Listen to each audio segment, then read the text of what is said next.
Hello, everybody, and welcome back to Punting Pioneer. I'm Corbin Hosler, and this is Rakdos Arcanist. And you heard that right. This is Punting Pioneer, not honing historic, hammering historic. I don't know. You can give me some suggestions if you want to see some historic content. But this is Pioneer, and this is a historic deck. Rakdos Arcanist put up a 5-0 in a Pioneer League after doing so well at the Mythic Invitational in the hands of Luis Salvato. So this deck is insane in terms of what it can do. It is the first deck in the history of Magic to make use of a card we all knew it was powerful when it came out. To feature so heavily this card, Claim to Fame.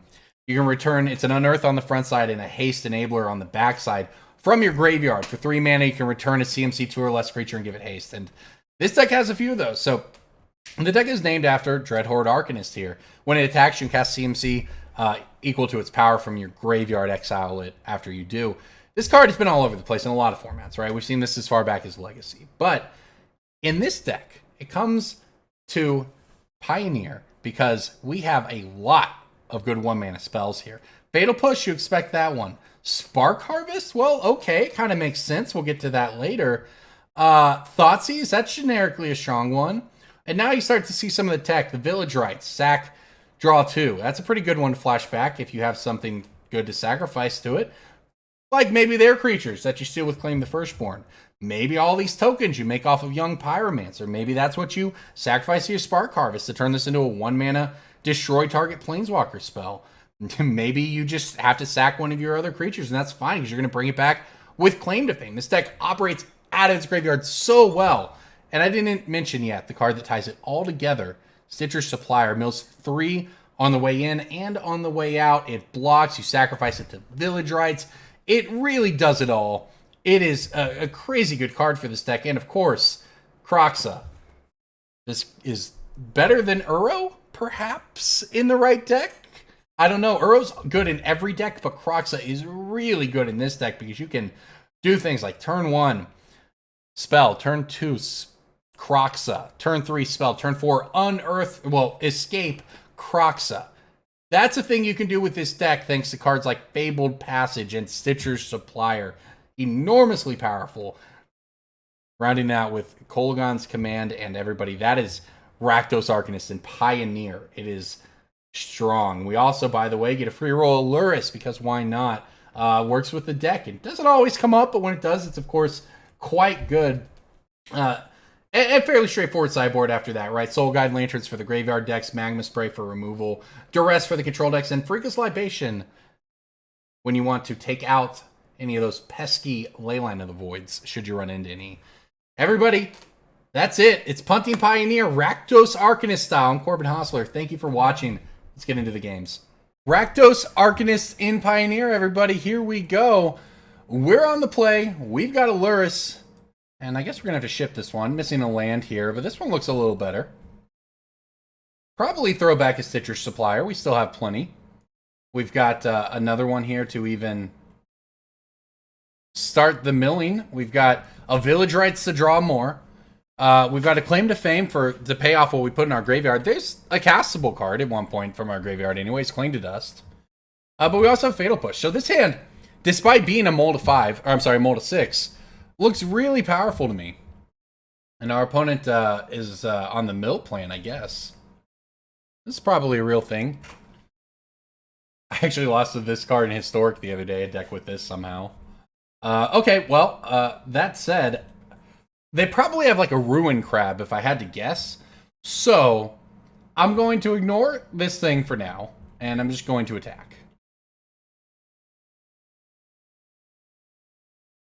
Alright, we got our damage in. So now I'm going to Village Rites away this. Mill 3 more. Let's see what we hit here. Looks like we got a Dreadhorde Arcanist. That's great. That's all great, as a matter of fact. So, now we're going to draw a couple cards. And we did it. We hit the Thoughtseize I was looking for. So, now we can find out what our opponent's up to. It is, in fact, a rogue deck. Okay. Glintleaf Siphoner. This is a real card. I think we can probably punish our opponent for having 2 5-drops in hand like this. The Fatal Push they have is not even that relevant, but I might hit it anyways, because who cares about the Siphoner, I guess, if I just Fatal Push it down. Let's just make sure that our Young Pyromancer sticks around. That way we can use, this Claim to Fame on a different target out of our graveyard. We have a Dreadhorde Arcanist, by the way, that I'm looking at.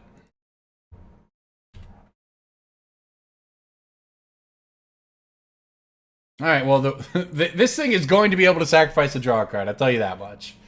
We'll take the one from it. We will mill a Dreadhorde Arcanist. Okay. There's a Kroxa. Alright, options abound at this point. We can Pyromancer, Fatal Push the Siphoner. That's a nice safe line. We could also Claim Fame. Something like a Dreadhorde Arcanist. Give it haste. Thoughtseize our opponent again. I think I just like playing the Pyromancer, though.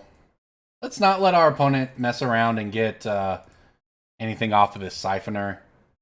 I say that. I mean, it's on their upkeep, so they actually have to attack with it, so it really doesn't even do that much.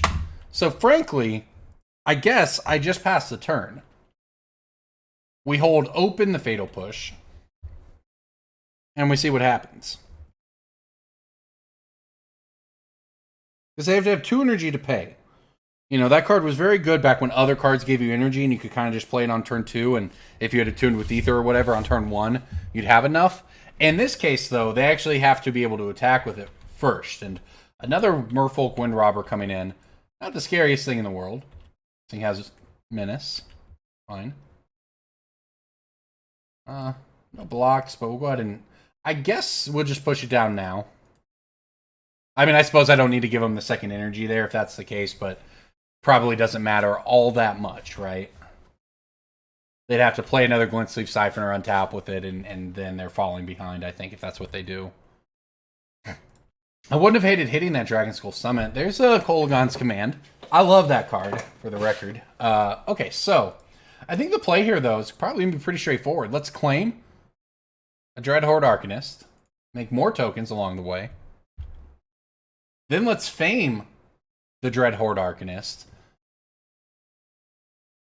So we can attack with it. It has 3 power. We can get back anything from our graveyard should we want it. I'm probably just going to hit a Thoughtseize here.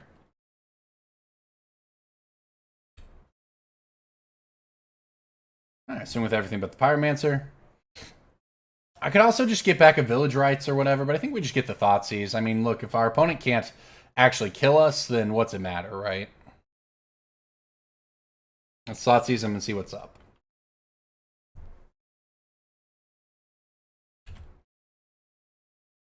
Okay, well, they've got 3 cards in hand, and I guess it's just land and more Xerath Sand, so we'll take 1 Xerath Sand and go from there.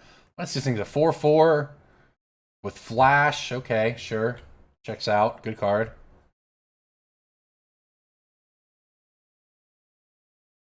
This deck does damage in little tiny chunks, though, doesn't it?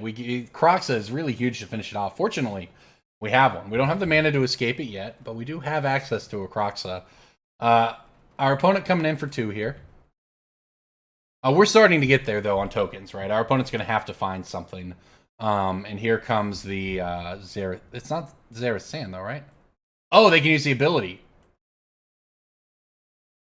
Oh, they're going to get a permanent from our graveyard. Okay. Good for them, I guess. What do you take? Stitcher, Supplier, Dreadhorde Arcanist. These options are not great for you. You could just ramp. You could just take a land. You're going to take the Arcanist, sure. I mean, I guess we'll have to figure out how to beat this card. There's another Kroxa. Doesn't actually quite do it here. So I get a free attack with this Dreadhorde Arcanist, though. It seems like that has got to be good for us. I can just push this thing down if I want. I don't have a Claim the Firstborn in there. Just attack with the team, and I guess just Fatal Push out their Dreadhorde Arcanist.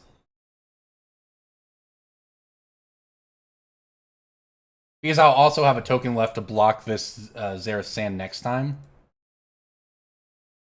So this all seems pretty reasonable to me. We get an extra token out of the deal. We remove their blocker. We get in for a decent little chunk of damage here. What is that, 7? Put him down to 8? Okay. Yeah, we're getting somewhere now. And now we can even finish, we can follow up with the Kroxa here. Hit him for some more damage. Also have the, you know, Kolaghan's Command and Kroxa. We got some amount of just direct damage sitting in our hand right now. Let's see what this Kroxa hits, though. It actually hits another Xerasan or a third Xerasan? I don't know.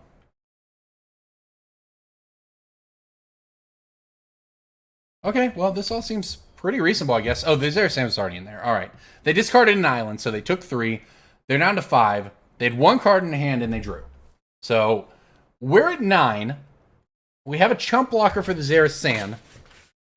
Should that even... Well, I say that. We had a chump blocker for it. Now we've been brazen borrowed. But even this should be okay, right? I'm not seeing 9 damage from our opponent here. I'm seeing 5 coming in. If they put Kroxa into play, I guess it's a max of 8, but I just discard a Kroxa, and then we just swing for lethal. So, let's see what happens here. They have 1 card in their hand, and they get to make us mill. They make us mill a Fatal Push, that doesn't matter. And they get to get back our Kroxa, which just leads me to discard another Kroxa and then attack for lethal. So, I think this is going to work out okay here. And it also means if we hit a land, we can escape Kroxa and get the points from that anyways. And if we don't, well, Kolaghan's Command is probably going to be good enough just to kind of finish off the damage that we need. And as a matter of fact, our opponent sees it. There you go. All right, blue-black rogues. Blue-black rogues over there. Let's do it.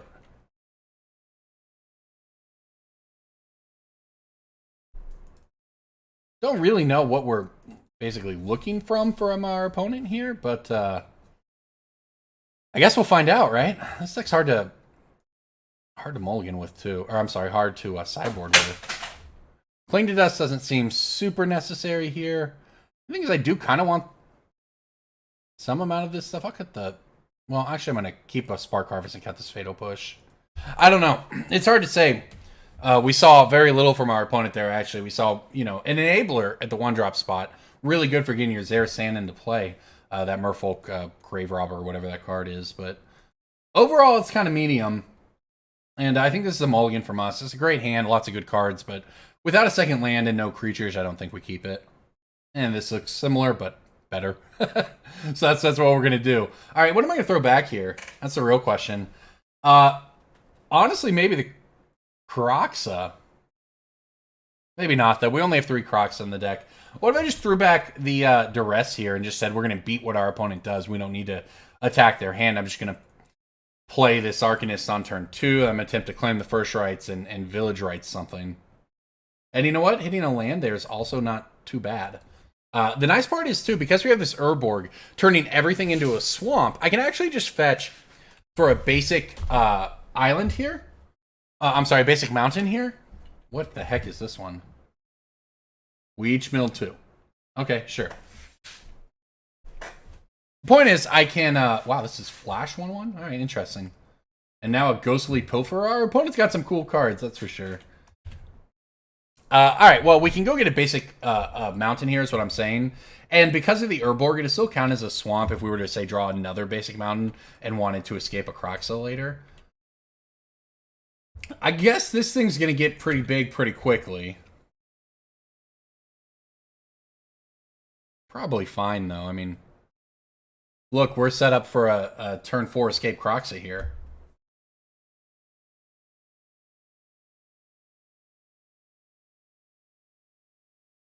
I guess let's play the Dreadhorde Arcanist and pass. This is by far the highest upside play available to us. It actually, for what it's worth, is a somewhat reasonable blocker as well. So if our opponent swings in, I mean, I probably take it anyways, but if we get on tap with this Arcanist, we're going to have all kinds of options next turn in terms of what we can do between the Claim the Firstborn, the Village Rites, the attack trigger off the Arcanist. We're going to have 3 mana, or we're going to get Fatal Pushed. Okay. Not the end of the world, frankly. How do they draw off this? When because I'm tapped, they can pay 2? Yeah, sure. You are allowed to do that, I suppose. And there's Fatal Push. So, now what to do? We don't have that 4th land. I'm also not too concerned about anything they're doing, though, is the thing. So I'm actually going to slow down a little bit here. I'm going to play a Pyromancer. And I'm just going to Fatal Push down the Thieves Guild Enforcer. We've got a token blocker here for the Ghostly Pilferer. Our opponent wants to spend 2 mana to draw a card. Fine, I think they'll get punished for that. But now we also have a Young Pyromancer threat in play. So we just keep putting these 2-drops out there that you have to answer. And because our spells are also cheap, we're essentially playing a Legacy deck here. We're able to get value off of them immediately. And now we're in a position where we actually even have that Kroxa in our graveyard. I say that. We did. Our opponent's going to remove it with a Clean to Dust. But we were on track for doing all of this and still having a turn 4 Kroxa escape, which is why this deck is just so powerful. But as it stands, our opponent looks like they are going to draw off the Pilferer here. This is rough from him, for sure. So, whenever he casts a spell from anywhere other than their hand, draw a card. Discard, it can't be blocked this turn. All right. Actually, I should read all of this thing now. All right, so there's the Eliminate onto the Pyromancer. That's not such a big deal. They want to attack and trade? I'm in.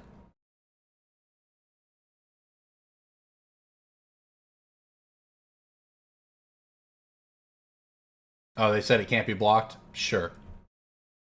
They actually discarded a card so that it can't be blocked. I am absolutely down for that one. There's a land. Here's a Claim the Firstborn.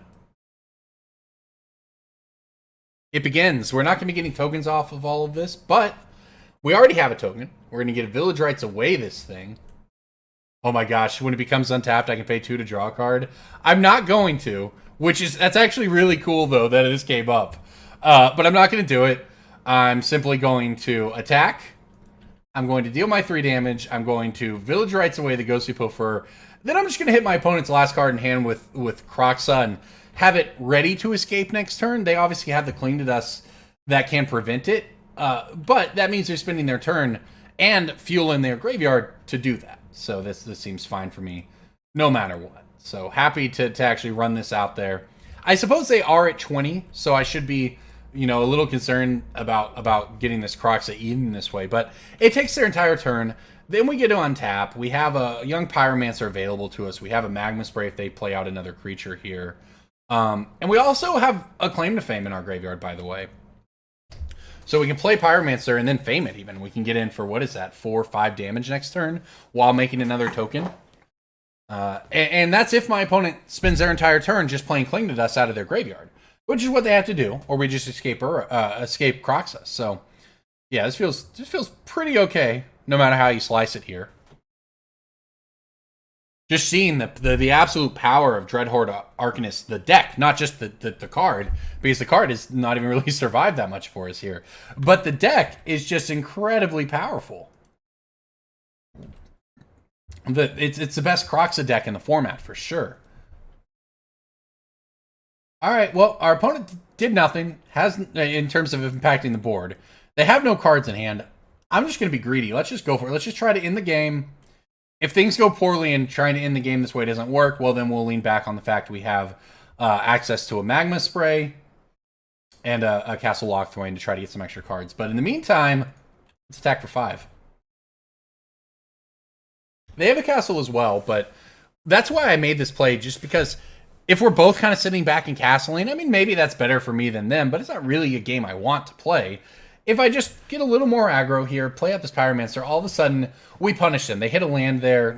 Hitting Magma Spray is honestly not exactly where we want to be, but they hit lands, and we're pressuring them here. It's only for a turn, but when they have to spend their turn and their mana on their castle, lose a life to it, that force starts to add up. And we get a pass here, and we can castle on our own instep, on their instep, should we want to. And have to take 3 for it. A little more painful than their card draw, but card draw is card draw, right? Somebody was talking about, I saw some pros talking about, we're going to get Fatal Pushed here, but this can only go to creature. All right, fair enough. Talking about Zendikar Rising Limited, and there's some, I don't even know the card, but some 4 mana card that does some stuff, and somebody was like, I thought this card was no good, but then I lost to it, and someone else, longtime pro just replied, no matter what it takes, We pay 4 for the divinations. In this case, I think it was a card. That might have even been better than that, but you get the idea. Well, let's Thoughtseize our opponent here and see what's up. I'm expecting just a whiff, but okay, it's actually this thing. So this thing has 3 toughness, really? Kind of annoying. Our opponent has no non-land cards to hit, so I guess we won't hit him. I can do this, though. Just exile this thing forever. This makes our future Castle Locthwain draws a little better. A little less painful, rather. Not that this is where I want to be, clearly. I'm not loving 2-for-1ing myself on a rogue that doesn't matter much. But we're behind in life. We have the board. We had the ability to answer it. I think let's just answer it and see if we can get there. This game is going to be close, though. Castle Locthwain, just absolute MVP no matter what deck it's in.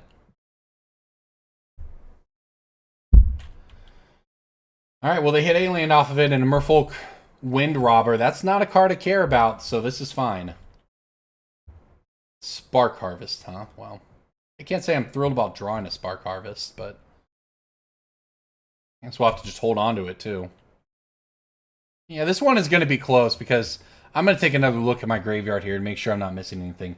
We can put Lurrus into our hand this turn, though. I might have even forgotten to do that already or opted to draw instead, but I have a bad habit of forgetting about Lurrus, so let's do this now while we can.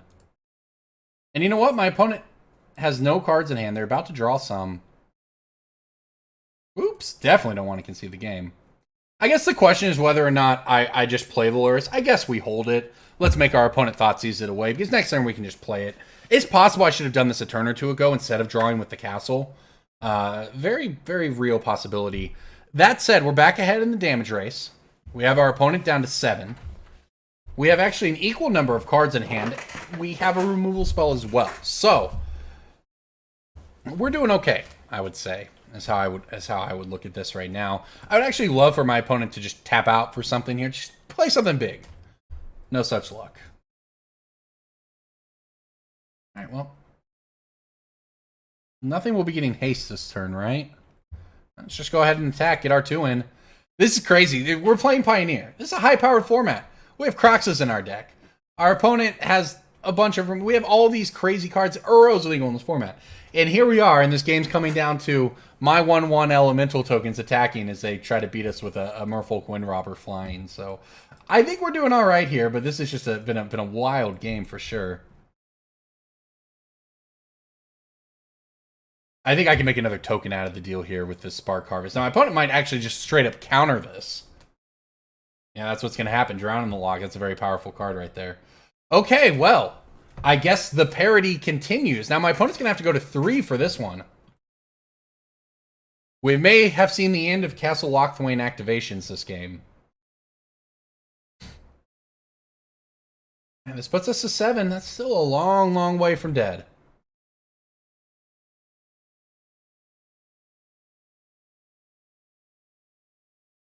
All right, that's an Arcanist. That's a good card right there. All right, this attack means my opponent can no longer castle, which means the 2 cards they have in hand are the 2 cards they have in hand. You know, pitting anything like this is Fatal Push here. Fatal Push actually itself is not good enough, even a little, because this puts them down to 2, and they have 1 card in hand, and if it's a land, they can't activate the castle, or they die. And that said, they Fatal Push that token because of their life total. Oh, by the way, here's a Dreadhorde Arcanist. You must answer. And, well, look at that. They actually can. They have the Eliminate for it.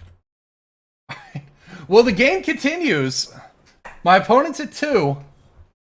I'm at 7. They just keep answering everything we do. And now they have a Thought Thief here. So this is going to put me... this actually pumps this. Puts me down to 5. Okay.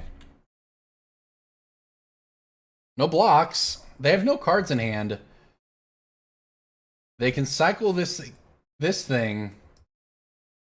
Am I supposed to draw here and go to 3? I think so.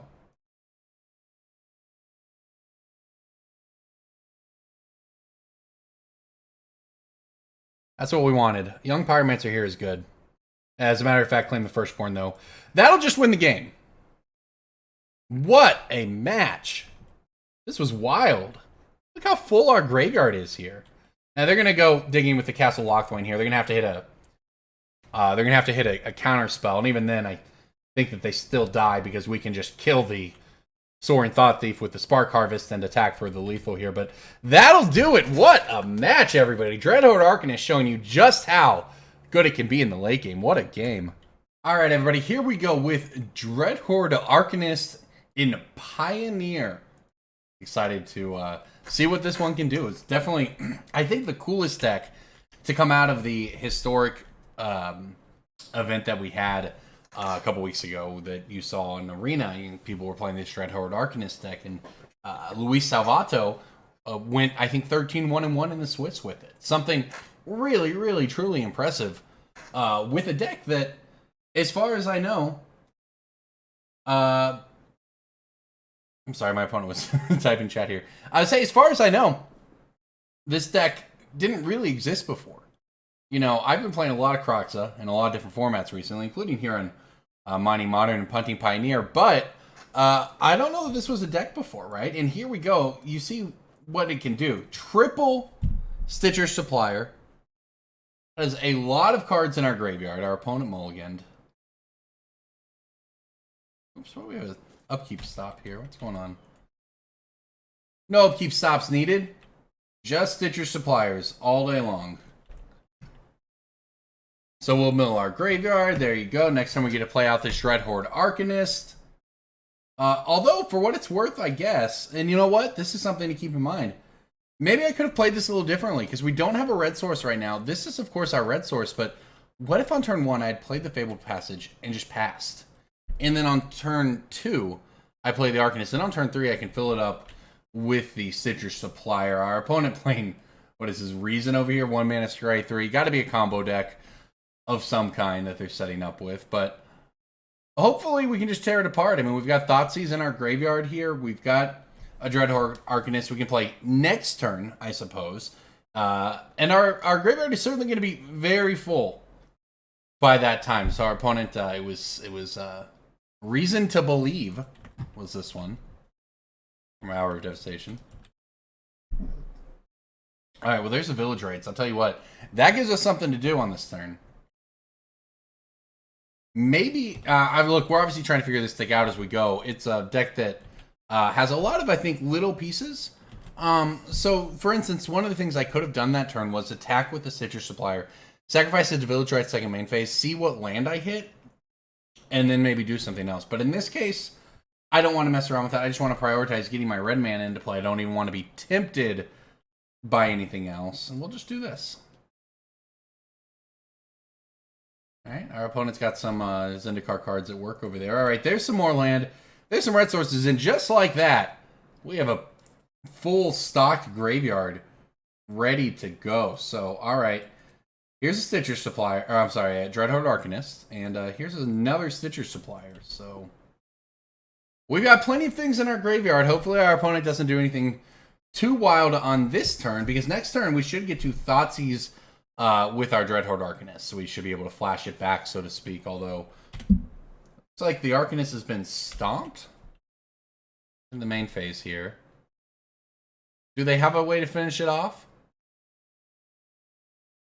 Or are they just showing us that their cards don't do anything here, which is pretty reasonable. Looks like that might be the answer here. Well, you do have a Bone Crusher Giant. You might want to point it at my face instead. All right, this is a nice one here. This is a cool one, actually. I love this as a mechanic. I did not love this as a cycle of rare dual lands, if that's all it was, but as a mechanic, absolutely love lands on back. And this is a cool one here, Kazandu Mammoth. Played it as a land, so our opponent's on Teamer Colors over there. All right, what do we want to do here? Looks like we're probably just going to be flashing back the Thoughtseize. I just got to see what's going on with my opponent right now, I think. That's probably, honestly, all we need to do. No reason to overthink it. Okay, play the Thoughtseize, attack them, and there we go. You can see they've got good cards in their deck. They're playing around with some Zendikar stuff, but Tireless Tracker is a beating, and I'm probably going to have to take this. Combustible Gearhulk. Nothing to scoff at itself, by the way, but it's 6 mana. It's a card that, you know, hopefully we can get out next turn when we bring back another Thoughtseize. But maybe we can find a way to kill him before it even becomes relevant. We'll see. All right, Citrus Supplier, what are we up to 3 now? All right, there's a Kroxa. So next turn, we can escape Kroxa and Thoughtseize our opponent, and that will end the game in a hurry. If we can keep them from ever getting to that combustible Gearhulk or getting to it and it not being relevant because they still just die on the following combat step, something like that is what we're trying to do here. Meanwhile, my opponent, I mean, not actually under a lot of pressure in the sense that they're at 17. We only have 3 power in play. They're going to play a Mammoth out here. Well, you know what? I can claim the Firstborn on that thing, and then I can Village Rites it. Because it looks like at this point we need to draw more cards anyways.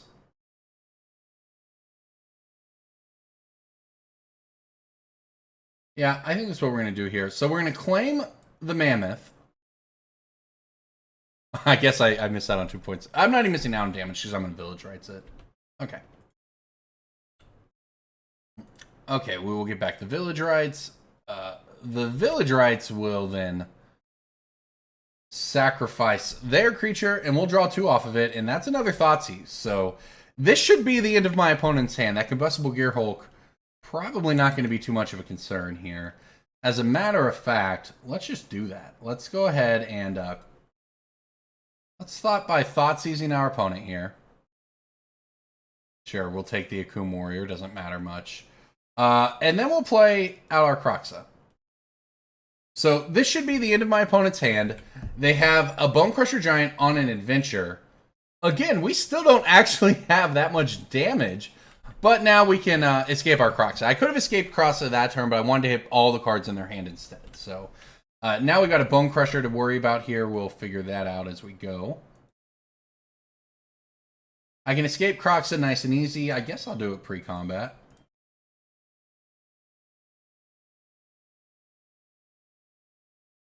Alright, so let's exile 5 lands, things that we're not going to want to bring back in any way here. Alright, so that should get us a Kroxa. This will take care of the last card in their hand, whatever that might be here. And we'll go from there. So yeah, it looks actually another Combustible Gearhulk. So now I could claim... Do I have another Village Rites in my graveyard? I sure do. I'm going to claim the Firstborn on this Bonecrusher Giant. Now, we take 2 off the trigger, but a price I don't mind paying. Alright, I want to actually make sure I understand this. Yeah, you have to do it immediately. Okay. So we'll get the Village Rites, and we'll just go ahead and Village Rites away their Bonecrusher Giant. Look at the synergies this deck puts together. A couple Citrus Supplier fill the graveyards, and if your Dreadhorde Arcanist survives, you just can't lose. Our opponent with no cards in hand now, us with an overwhelming board. That looks like lethal to me. Barring removal from them. Should be off to game 2 here. Honestly, not really sure what they're up to. It basically just looks like it's some kind of teamer value deck where they're trying to skimp on lands by playing some of this new stuff. I mean, these are all good. They mostly play good cards against us. They just didn't really work out in that game. So what do we want to do for the sideboard here? We have access to the Libation to make them sacrifice creatures or enchantments. And out of a teamer deck, we're probably not going to see ley lines that we need to go after. I guess just Duress.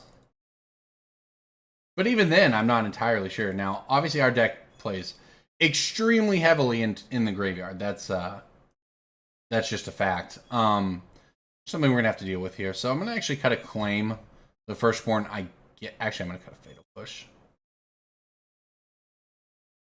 Not really sure how to sideboard with this deck. I'm certainly not a connoisseur of it, but I did watch it get played a lot during the Mythic Invitational.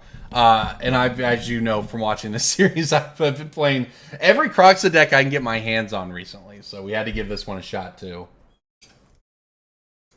But yeah, I think the sideboard plan is fairly straightforward. We have... The big concern for this deck is Graveyard Hate, right? And specifically pretty much Leyline. So we'll see what we have to worry about, though. I mean, out of teamer colors, I'm not sure there's much we can do about it other than just try to play around it, right? And that is kind of the issue with this deck compared to maybe some other Kroxa decks, is that you are extraordinarily dependent on your graveyard in this build. Now, I don't know what the heck this hand is, but we're gonna keep it for Young Pyromancers and a Village Rites. This is how you beat Graveyard Hate. You just go wide. You go wide with tokens. Young Pyromancer is the angle that this deck has working for it that almost no other deck does in Historic or Pioneer. Maybe Uro, I don't know, but it just gets to work its side game plan. You know, it's game B. It's what do we do when things aren't going well? You just get to play that in your main deck, and that plan is Young Pyromancer, which is a pretty good backup plan. All of that said, if our opponent's doing something unfair, Young Pyromancer is not going to beat it, especially as we have to play a tap land here. No actual plays, 6 2-drops, and a Village Rites with no creatures. So, yeah, we're at danger of falling behind here, but Courser of Krufix is one of those that can do it. So, they've got the Mammoth on top. Not a lot I can do about it. Missing land there, also pretty rough. I think we missed 3 land drops in a row. Well, we'll put the Pyromancer out. We'll see where things go from here. I guess I don't really know what we want. They've got another land on top, so the value train has left the station here if you're our opponent. All right, stomp on the Pyromancer. Yep, makes sense. Honestly, considering claiming that Pyromancer and Village Ritesing it away, that would give us, I believe, 0 tokens, but draw cards. I just really want to hit a land. Oh, excuse me, hiccups. All right, well, that's a card. No targets, though, so I guess we just run another Pyromancer out there. I mean, our life total's not in danger yet. Our opponent is getting infinite value, but in theory, we can beat it, right? If we just hit some lands eventually, by missing land drops, we too have lots of value. I don't know how many cards we can give our opponent off the top of their library, though. I think that's probably the biggest concern here is not just them making land drops, not just them having a Courser, but actively pulling cards off the top of their deck so that they never draw lands. That's a little more difficult for us to beat. And now they have the Fabled Passage as well, which acts as a reset for the top of their library if they don't like what's there.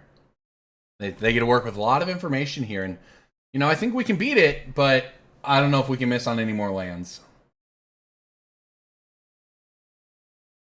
Especially with another Bone Crusher up top there. Oh, no, I'm sorry. Bone Crusher's on an adventure. The Triumph's on top. All right, land, please. All right. We've got a land. We're live, people. We're live.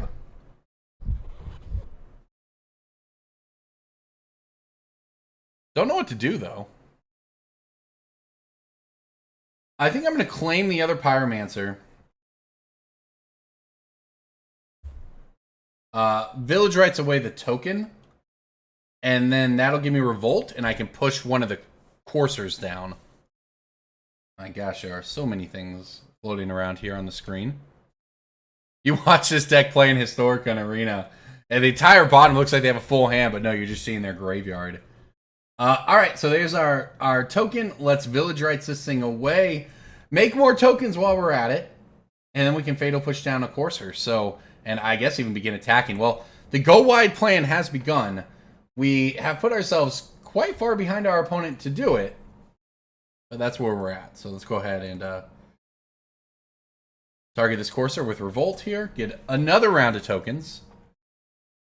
And now that we have some land, there's more Pyromancers where this came from. We've got Pyromancer plus Village Rites, or, you know, just Pyromancer Arcanist, double Arcanist. The world is our oyster, as they say, in terms of what we can do at this point. Now, the question is, we can do whatever we want, but is whatever we want actually good enough to prevent what our opponent's doing right now?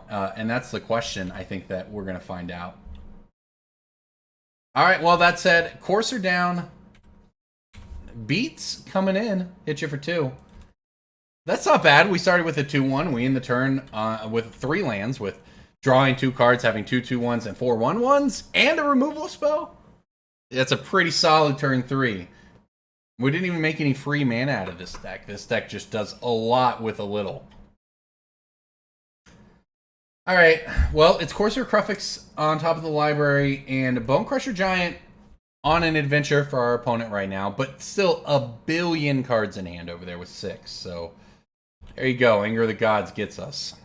Not much we can do about that one. Fortunately, we can reload without much of a problem. As a matter of fact, I'm probably going to play a Pyromancer and an Arcanist here. We have both for days. Some opponent's going to get another land off the top of their deck, though. I like this. This is back and forth, grinding out one value engine versus another.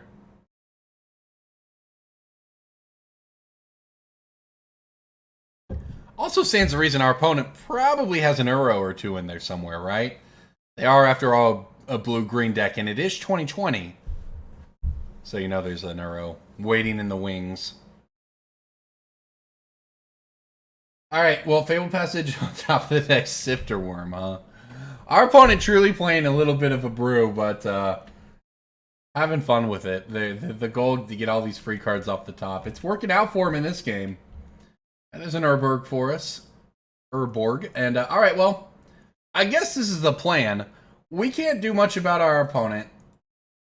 We'll play a Young Pyromancer, a Dreadhorde Arcanist, and hope that we can do something about it. Can I beat a Sifter Worm? It has Trample. And we are actually at the point of the game where our opponent's just going to have 7 lanes in play and play a Sifter Worm. That's where we're at. You know, that said,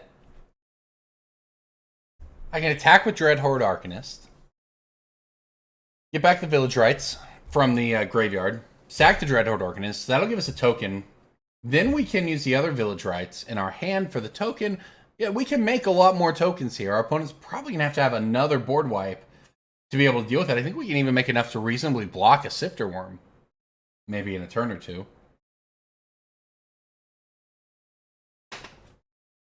They are a little in the tank here, though. Understandable. And they're actually going to play it a little slower here. Here comes the Kazandu Mammoth.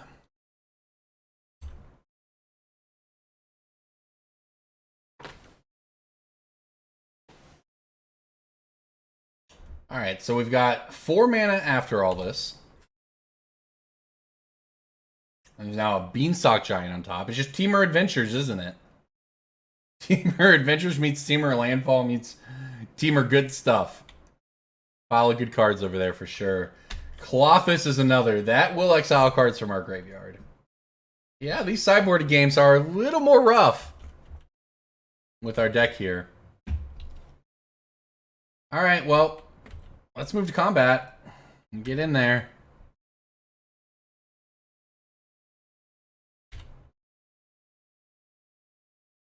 Alright, we will Village Rites away the Dreadhorde Arcanist.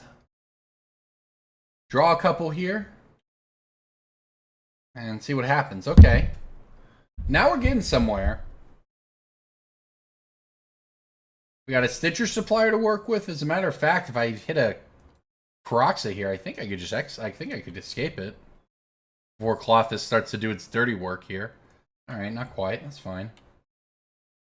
Alright, well, Village Rites... Oop. I guess what we're going to do is just basically commit to the fact that if they have another board wipe, we're in trouble. And we're just going to go ahead and do this.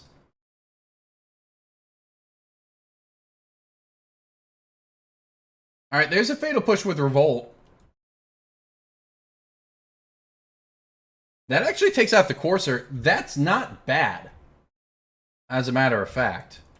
We still don't have any attacks or anything here, but we are slowly starting to work our way through our opponent's creatures. Now, this Klothys, it's truly, honestly, a real problem, but maybe we can race it. You know, it can exile, what, our Claim to Fame here, I guess? That's fine. That would not be a land card, so that would be the Drain, and that's what they're going to do. That makes the most sense for them. But it does seem fairly beatable on my part. 26 is a lot of life. But we have a lot of tokens right now. Unfortunately, the Sifter Worm is a lot more life. If anything, we might die to the Klothys just hitting us for the next 6 turns before we're actually able to come up with something to kill our opponent.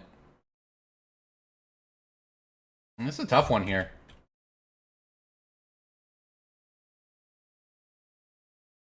There's a Kroxa, though. Where there's a Kroxa, there's a way. We're going to have to shock to do it, though.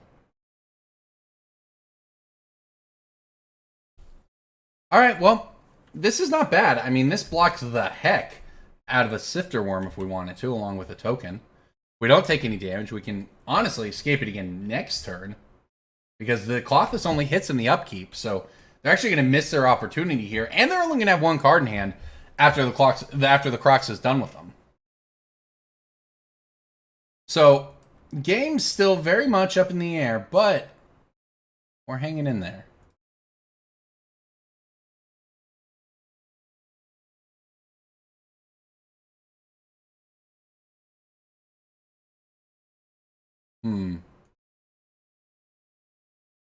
I guess it's the Thoughtseize here.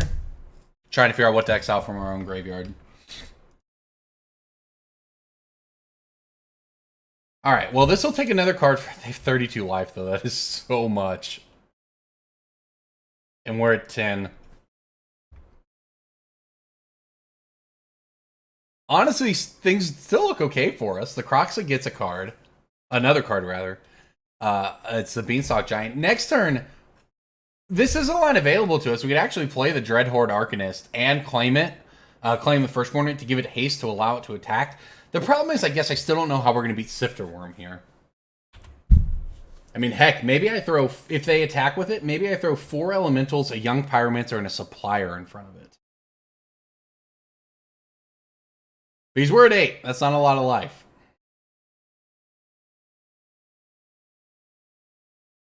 Believe, okay? This is the aftermath half of Reason. And what, now they get a Gear Hulk? Are you kidding me? What is this deck? It is just trouncing us. Have them draw 3 cards. Oh, I think the only way we can win is to have a mill. So, no, you don't get a draw. Well, okay, we died. We needed them to hit lands or something there. What in the world is our opponent playing? That was something, that's for sure. A lot of creatures, it seemed like.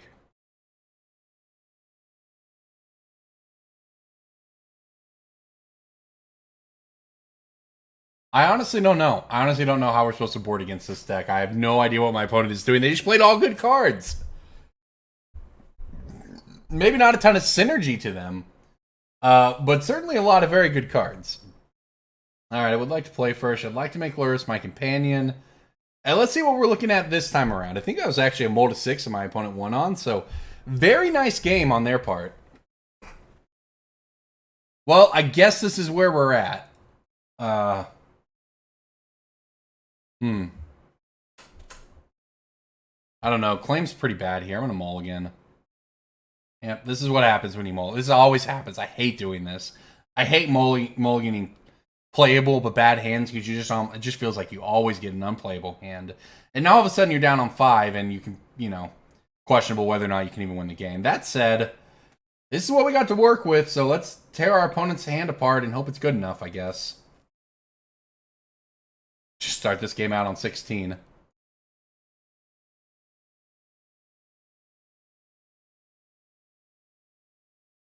Alright, Klothys, get out of here, please. That's the one I might have a hard time beating. Well, we are going to do a decent job, I think, attacking their hand with this Thoughtseize. It's certainly helpful, but we're going to have to draw something very, very good. I'm not positive Young Pyromancer's it, but it's not bad. It's a start for sure. Sometimes you mold a 5, and it is what it is. So we're going to give it our best shot here. Our opponent going very slow. They're going to Incubation.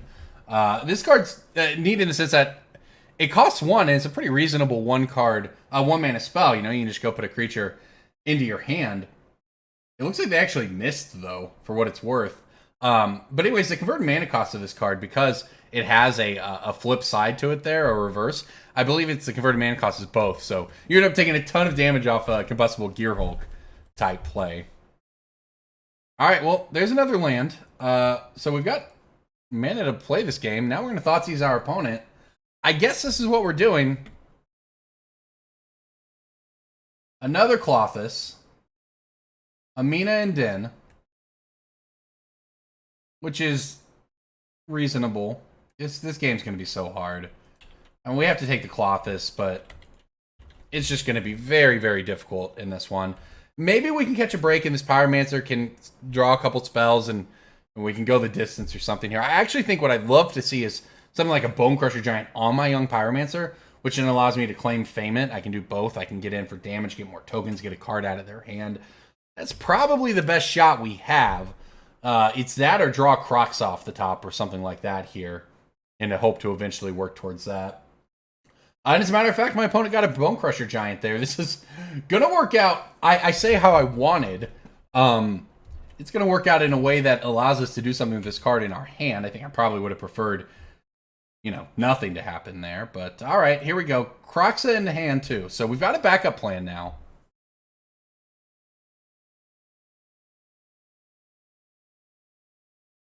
All right, so this gives our Young Pyromancer haste. We get in for 5. Put our opponent down to 13. And we have Kroxa waiting in the wings. We don't have the mana or the cards in a graveyard yet to escape it, but you know, if we're trying to conceive ways that we can win a mull to 5, this is probably up there. You know, our opponent getting excuse me, our opponent getting a little unlucky on their spells after we get unlucky to mull to 5, and just having cards that line up pretty decently here. Now, my opponent can use this Mean and Din to give a creature trample, pick up a land and cycle it, but that's like probably fine, right? All right, well, we're going to do all we can do here, which is play Kroxa. And I guess pass the turn. Feels pretty bad. But hey, that was our 4th land for Kroxa. Our opponent has 1 card in hand, 1 on an adventure. If we can just draw a Stitcher Supplier here, something like that, fill our graveyard a little bit, we might be able to escape a Kroxa and cheese a win on a mull to 5. I was playing against this deck actually on Arena earlier this week, and the historic version, of course. And my opponent had turn 1 Citrus Supplier, turn 2 Kroxa. I don't remember what they did on turn 3, but on turn 4 they escaped a Kroxa. It was pretty powerful. I did somehow come back and win that game. I like eliminated the Kroxa and then played hardcast a Leyline of the Void or something so that they couldn't escape it again. It was a wild game, that's for sure. It was a fun one. I really like, you know, outside of Uro just being broken, Kroxa feels like the right power level. And Escape kind of makes for some interesting games, I won't lie. All right, well, it's a Beanstalk Giant on an adventure for our opponent. And along with a Bone Crusher. So, unfortunately for us, this is kind of worst case scenario here. Drawing, I think, the only other Claim the Firstborn in the deck. A little rough as our opponent sits on a 4-drop here.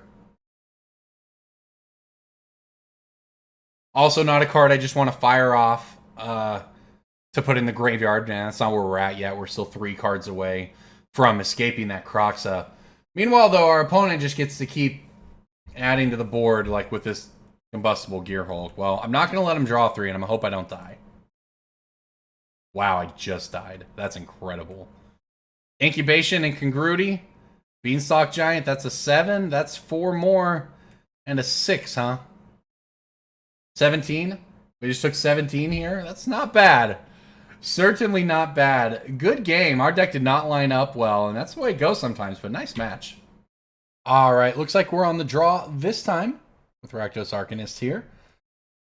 This looks like a pretty playable hand to me. It's got a lot of good cards. It's got what I'm finding out is actually the key to the deck here with the Stitcher Supplier. So this is a pretty decent opener. Even got some removal here, some long-term value, and of course the Young Pyromancer plan. And you know what? It's a good thing that we have multiple game plans in this one, as our opponent's going to lead on a Thoughtseize. All right, Young Peasy down. However, Stitcher Supplier, number 2 joining the hand, and I'll tell you what, with enough Stitcher Suppliers, you can really make the world go round with this deck. Mill 3, that's a claim to fame. It begins, everybody. So that can give something haste. We also have this Kolaghan's Command, which can just straight up return creatures from our graveyard to our hand, in addition to blowing things up. What are the options available with this Kolaghan's Command? Not that I'll use it this way. We can deal 2 damage to the Inspector and blow up an artifact. You get a lot of value out of this card. Discarding blows up artifacts, 2 damage to any target, or you get to rebuy a creature. So I have to say, pretty happy with this Thoughtseize pickup here. What I'm actually going to do, though, is start by Thoughtseizing our opponent. See what we're looking at. A Million Omen of the Seas, but no blue mana. And a Cavalier of Dawn. What does this do? Okay, so it's got to just... Is our opponent playing Yorion? Yeah, that makes sense. Okay, so it's an 80-card Yorion pile. They have no blue mana, so I guess we take the Cavalier Dawn here. And then because my opponent is doing so much nothing... Oops. All right, here we go. I'm just going to go with this Stitcher Supplier and just try to, see if we can turbo out some craziness here. My opponent's actually going to give me the block, which is nice. There's a Kroxa, there's a Village Rites, there's a Thoughtseize. This looks like a pretty decent start here. We have a third land in our hand. If we can find our fourth one, we'll really be good to go. Now, we also have access to a Dreadhorde Arcanist that we can return with a Kolaghan's command. It's all about lands for us, right? Our opponent missed, and there we go. That is exactly what we needed. I think it just means attack, though. I think we just attack and pass the turn here. The play's probably going to be kill Inspector. I guess we'll just see. I'm going to return the Arcanist to my hand so I can then give the Arcanist haste with the Claim to Fame. But Kolaghan's command is, in fact, legacy playable. It's an instant. So we can just hold on to this one here and see what happens. They didn't crack their clue either. Did I miss that? And they're just going to do nothing, huh? Okay, well, I guess that's all fine. In this case, sure, we'll do 2 damage to any target.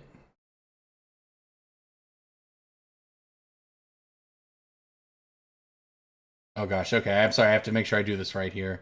Return target creature card from your graveyard to your hand, 2 damage to any target. Alright. I will return a Dreadhorde Arcanist. I will choose the Thraben Inspector.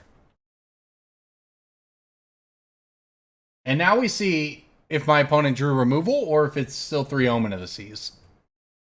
There's a Kroxa from hand. I can also just escape Kroxa here. Honestly, a lot of great options. Turns out when your opponent misses land drops, it's you tend to have the ability to do whatever you want. So let's go ahead and play the Arcanist out here. Give this baby haste. And we can get back whatever we want from our graveyard here when we attack. Now, I suppose I should figure out what that's going to be. Probably Thoughtseize. Feel like Thoughtseize is almost never the wrong choice if your opponent actually has cards in their hand. And what the heck am I looking at? ECD, I know that one. Couple Omen of the Seas.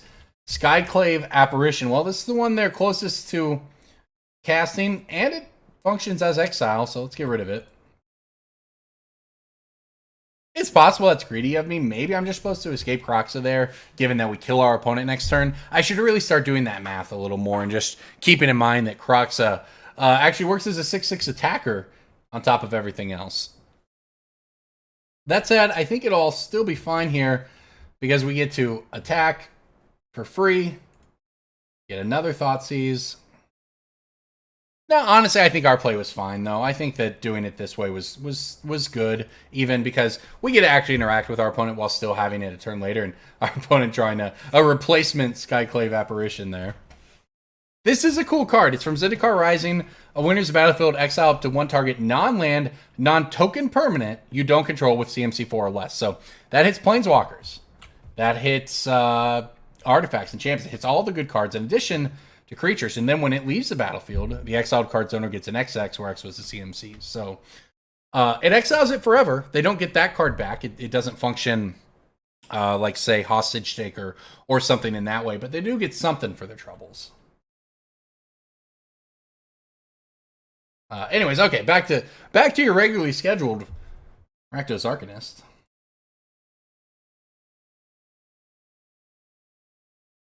Alright, so you do actually have to be careful about what you exile in this deck, which is actually kind of a fun little twist, right? It's not something that, in the Kroxa decks I've played, that you really have to be too concerned about, but in this deck, with all the claim to fames, it really does matter. Alright, well, we can do all kinds of stuff here. So this Kroxa is going to hit another card from their hand here. 1 Omen of the Sea down. So the thing is, one of the neat little synergies with this deck is this Kroxa in hand. Well, yeah, you play, they discard a card, whatever, and then it goes to your graveyard. But it's actually an ability, you know, the sacrifice it unless it escaped. That's a trigger that you can respond to. So we can respond by instant speed, sacrificing it to Village Rites. So we spend 2 cards, we draw 2 cards, and we get a card from our opponent and possibly 3 life. So pretty powerful all around, wouldn't you say? This seems like we just have the win, though, right? We get to attack here.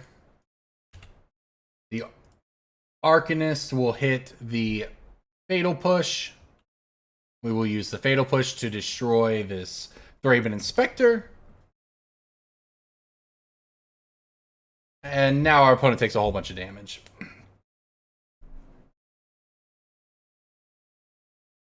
If they discard a spell, which they did, they don't take any damage from it, but they do take 7 just on the attack. So, and now with them down to 5, I get to play another Kroxa. And if I sequence this right, anyways, I'll get to... Oh, I need to choose one to keep. Yeah. I'll keep that one. All right. So put this one on board first. All right, let's make them discard, and then we will do our thing here. They discarded another Omen of the Sea, and we will Village Rites this baby. Another Stitcher Supplier. Once this deck gets going, I'll tell you, it gets going in a hurry. Now, of course, you can also kind of stall out and not get there and not have much of a graveyard and be at the mercy of your draws. You know, Dreadhorde Arcanist is not very good when you don't have a graveyard. But, all in all, this deck is extremely powerful. And it's hard, once you start these engines, to kind of run out of steam. You know, your opponent has to stop you. You're not going to peter out on your own. Once you're at the point of having access to these things, and that's why our opponent finally gets one of those Omen of the Season play. A little too late, though. Okay, well, I guess we want these Duresses. What don't I want? These Fatal Pushes. Real easy swap in and out there. I mean, we saw Thraben Inspector out of our opponent. That's a card we can Fatal Push, but whatever. That card's not really an issue, is it? So that's not so bad. The Soul Guide Lanterns would be one of the other things to look at. I'm not sure on that one. Libations? You know, Libations making him sack enchantments. Maybe not the worst thing in the world here. Like, It's a card that does something when Spark Harvest may do nothing, you know? So we'll give this a shot. Well, let's see what happens. Okay, come here. Well, everybody, this is what happens when you record live. Ben, buddy, what's up? Okay. Well, this is what happens when you record live. While we select our companion here, I'm going to say hi to my 4-year-old real quick. Hey, buddy, let's go back inside.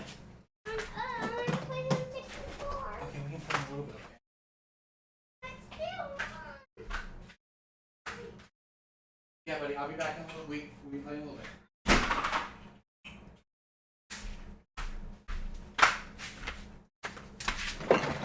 All right, sorry about that, everybody. It's live television. I mean, it's a recorded video, but I think it's more fun to keep that, don't you? Right. My son and I have been playing Nintendo 64 together. That's what he wants to do. So I guess I have a plan for when I'm done recording these videos. All right. Well, our opponent leading on the Grafdigger's Cage on the play. That's pretty good. That's pretty solid against us. Fortunately, though, we do have this other game plan of running with Young Pyromancer to a victory. And as we hit our opponent's only other non-land card in hand, this Young Pyromancer could just go the distance here. And keep in mind, this is an 80-card Yorion pile.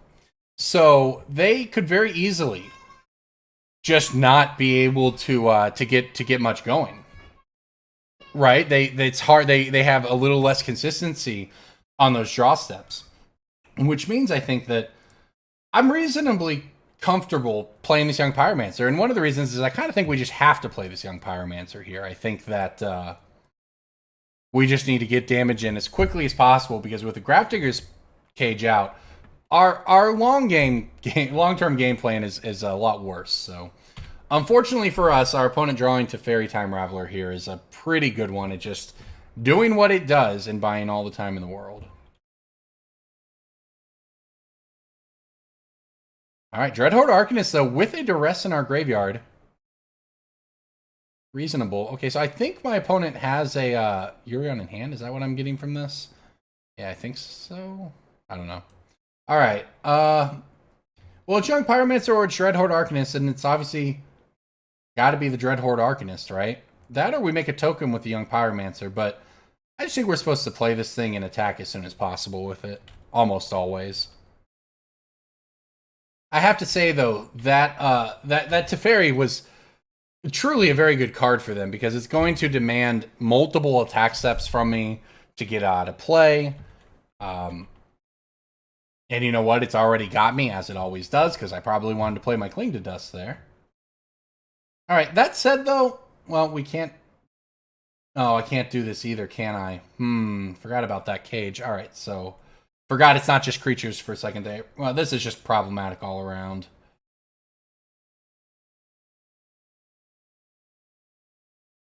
All right, well, let's play our Pyromancer. Now, we do have access to Kolaghan's command to beat this. So, to kill the cage and have access to our graveyard again. Yeah, can't cast spells from graveyards or libraries. Yep, okay. Well, we'll poke in at Teferi, I suppose. And then I will Cling to Dust this Trial of Ambition, and I guess hope to hit a Thoughtseize. It was definitely a little bit of a punt on my part, though. Yeah, that's not really where we want to be, you know? Lands and graveyard cards against the Grafdigger's Cage. That was a clutch Grafdigger's Cage on turn 1. Especially because, you know, we had the Duress, right? If it's a Rest in Peace, we actually beat it there. Instead, it's Cage, and gets us pretty hard in this circumstance. Now our opponent getting to scry 2 with the Charming Prince. And this brings back some of that consistency I was talking about. You lose a little bit in the 80-card Yorion piles, but you still have good cards in that deck. And even if you wouldn't typically play Charming Prince, it's not like it's bad here by any stretch of the imagination. All right, more lands for us. This is terrible. I can't even cast this.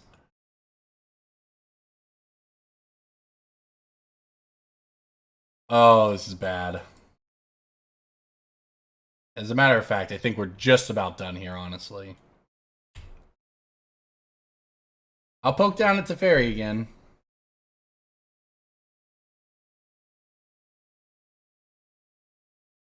Well, we could castle and lose 5 life for it.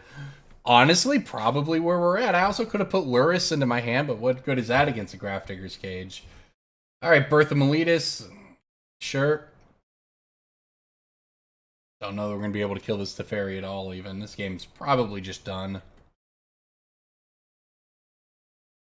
And I think we know that our opponent has a Yorion in hand, which definitely makes this thing done. But we'll draw a card. I think Kolaghan's Command's the out here. That's a 5 life for that swamp. All right, I've seen enough. I know it seems like we're fine, but look, we have absolutely unplayable cards in our hand, and our opponent is about to do their thing. So I really don't know that there's much to change. I think we just kind of got a little bit unlucky against that cage there. I like the claims for the haste, but is there any way we can make our deck a little less reliant on the graveyard? How about that? And the thing is, truthfully, no. There's not much we can do to make our deck less reliant on the graveyard. I guess hope that they don't have it this time, right? We get to go first. If we have a Duress this time, we can get rid of it at least. So that's something to keep in mind as we mulligan. Knowing that our opponent, instead of playing a Rest in Peace, is playing... You know, this hand is just not even keepable, but... Knowing that they have it on turn 1 is very valuable to knowing what kind of hands we can keep. And this is a keep.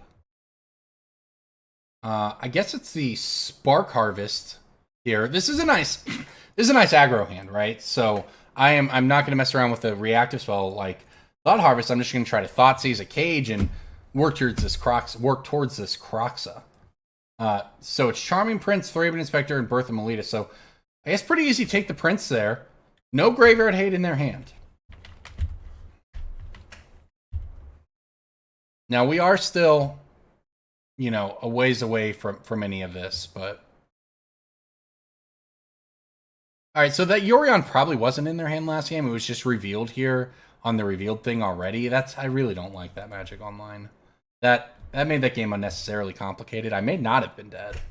I think I was still pretty dead, but we had 6 unplayable cards staring down in Grafdigger's Cage. So, yeah, safe to say maybe it was just time to pack that one up. Now, that is a nice draw right there, and that changes how I'm going to play, as a matter of fact. So I'm going to play this Fabled Passage and do nothing. I'm doing nothing. This is terrible, right? It's turn 2. I could have played spells, and instead I'm passing the turn back to my opponent. Seems bad. But in this case, I think it's the right play. Because, well, the Thoughtseize kind of hurts, obviously.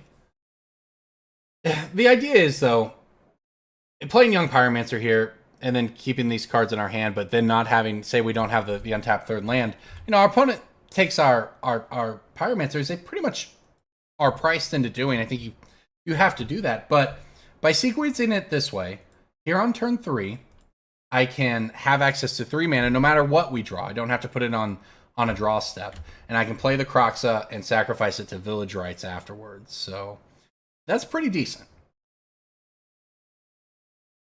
This will allow us to get, we'll get deeper into our deck.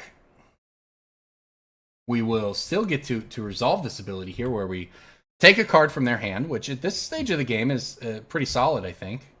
The Swamp. Gotta check that art. That's the island that's in play. Raven Inspector. So I think these are their 3 cards. Maybe they played the Goblet Shrine. Maybe one we don't know about. But this is fine. So here we go. We'll Village Rites away the Kroxa. And we'll hit 2 lands. Well, that's pretty gross. However, 1, 2, 3, 4 other cards in our graveyard. So actually the best thing to happen for us here would be if our opponent Thoughtseized us. If they just Thoughtseized us and we could escape Kroxa. Be pretty sick, right? Unfortunately, not quite that lucky in this case. So we're going to have to play Duress plus maybe whatever we draw.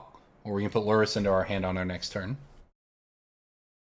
As a matter of fact, the Lurrus Kroxa engine might come into play in this game. We have 5 mana.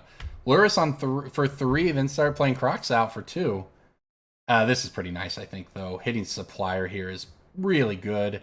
Being able to lead with a Thoughtseize on my opponent in their 3 planes, also pretty good. All right, let's not get top decked out of this one, and we'll be doing all right. And we get to stop this just frankly insulting Thraben Inspector beatdown. Alright, well, one of the planes, it has been played. Alright, so that's fine. They got 2 more basic planes in their hand. I honestly I think I do more confusing myself trying to use the Magic Online tools than just writing them down, right? Or just memorizing it. Alright, so K command, claim, and a land here. My opponent's going to pop their clue. So they do have access to 2 unknown cards here, I believe, as we go to escape this Kroxa. But the beauty of this one is that we have the ability to escape Kroxa twice. So removal or counterspell on the first one doesn't even get you there necessarily. And, well, look at this, our opponent. I mean, you may as well play it if you're then. It's not going to do anything otherwise, but Thoughtseizing just to see an Urborg in our hand, well, that's 2 free life we get. And you know what? We also have some extra mana, and I'm going to Thoughtseize you. I think mine's going to be a little better. Or not. Island 2 planes now. All right, well, let's just escape our Kroxa then.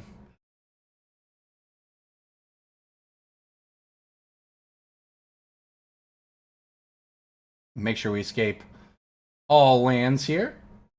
All right. Well, islands, planes in hand. Here's an escaped Kroxa. You're going to go to 8 when you discard one of them. Chump blocks don't really work against Kroxa if you just have lands in hand. Now, that said, we are out of gas. We have a Kroxa, and we have the ability to recast the Kroxa out of our graveyard should they kill it. But we have nothing else. So, you know, we are kind of looking at just doing a little bit of damage a turn, getting chump block, dealing 3. Our opponent's going to get draw steps to get out of this one. And keep in mind, we have some bad draws in our deck, right? More Thoughtseizes, Duresses, this sort of thing. Even something like Village Rites would be kind of medium. All of these plays that my opponent's making right now, advance their game plan pretty decently. If we hit land, we could. I mean, we're going to be able to put Lurrus into our hand no matter what, but let's see what that does. Castle Locthwain, okay. All right, well, let's swing in with Kroxa here. Get a land out of our opponent's hand, put him to 7. Earn a chump block from a Thraben Inspector now. So what do? I can activate the castle and actually have 2 mana left over here. Or I can just play Lurrus. Or rather, I could play Lurrus, or I could just put Lurrus into my hand. I think that I'm just going to put it in my hand. Well, maybe not. I'm trying to think through the advantages and disadvantages of playing it, because my opponent's going to have 2 cards, because they get to crack that clue. So, if I play it, point removal becomes less good for my opponent if I play it. Mass removal, board wipes, become better for my opponent if I play it. That said, if my opponent board wipes, if they play Supreme Verdict, I just get to re-escape Kroxa, and we're not in that different of a position. So, I think that actually playing I've talked myself into it.